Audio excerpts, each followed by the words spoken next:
Cette capsule s'adresse aux membres qui doivent remplir une déclaration relative à l'assurance responsabilité professionnelle. Elle s'adresse également à ceux qui désirent consulter leur police d'assurance ou les déclarations déjà soumises. Si vous êtes un nouveau membre, la déclaration d'assurance responsabilité professionnelle doit être soumise dans les 15 jours suivant l'obtention de votre titre afin d'établir votre première prime d'assurance.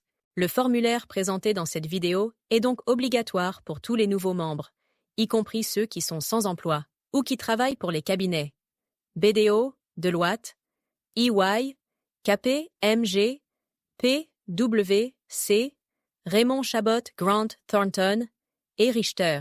Pour les autres membres, la déclaration d'assurance responsabilité professionnelle et l'établissement de la prime d'assurance se font lors de la déclaration annuelle obligatoire.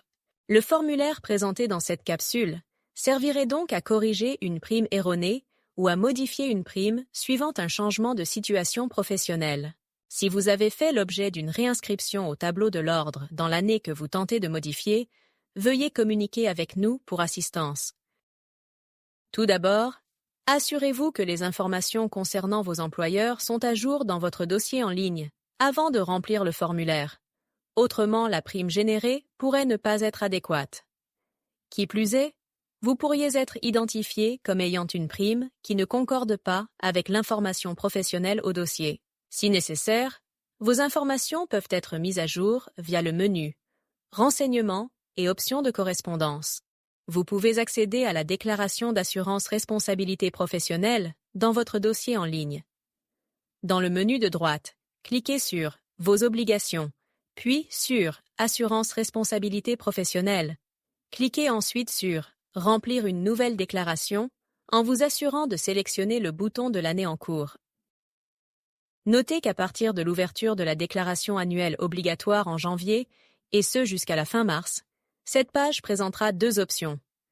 L'option de remplir un formulaire pour l'année terminant au 31 mars et l'autre pour l'année débutant au 1er avril à venir.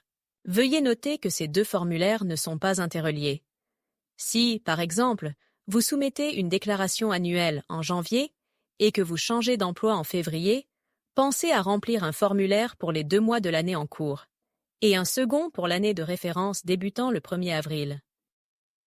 Lorsque vous soumettez un nouveau formulaire d'assurance, la prime précédente est automatiquement créditée. Le montant précédemment payé est libéré et peut être appliqué sur la nouvelle facture ou remboursé au besoin. Une fois que vous avez accédé au formulaire, 3 options se présentent à vous. Sélectionnez la première option si votre situation professionnelle a changé depuis la soumission de votre déclaration précédente. Il faudra alors ajouter la date du changement pour calculer le prorata, le cas échéant. Si vous avez commis une erreur dans la déclaration précédente, sélectionnez la seconde option. Celle-ci corrigera la prime calculée depuis le début de l'année de référence. Si vous êtes un nouveau membre, vous devez sélectionner l'option 3. Bien que les questions du formulaire mentionnent la période allant du 1er avril au 31 mars, vous devez répondre en fonction de votre situation professionnelle à la date d'obtention de votre titre. Advenant que vous deviez corriger ou modifier votre prime, vous pourrez choisir l'option 1 ou 2 après votre déclaration initiale. Pour acquitter le montant de la prime, cliquez d'abord sur « Votre profil », puis sur « Relevé de compte » et ensuite sur « Paiement et historique des factures ». Sélectionnez la facture à payer et suivez les indications pour faire le paiement. Si vous désirez consulter vos déclarations soumises et votre police d'assurance, vous les trouverez en cliquant sur « Vos obligations », puis sur « Assurance responsabilité professionnelle ». Cliquez ensuite sur « Vos déclarations » et votre police d'assurance. Il est possible de télécharger ces documents en format PDF en cliquant sur le numéro de police d'assurance, puis en sélectionnant le document désiré. Pour toute question sur le contenu de cette capsule, n'hésitez pas à communiquer avec l'équipe du soutien aux membres.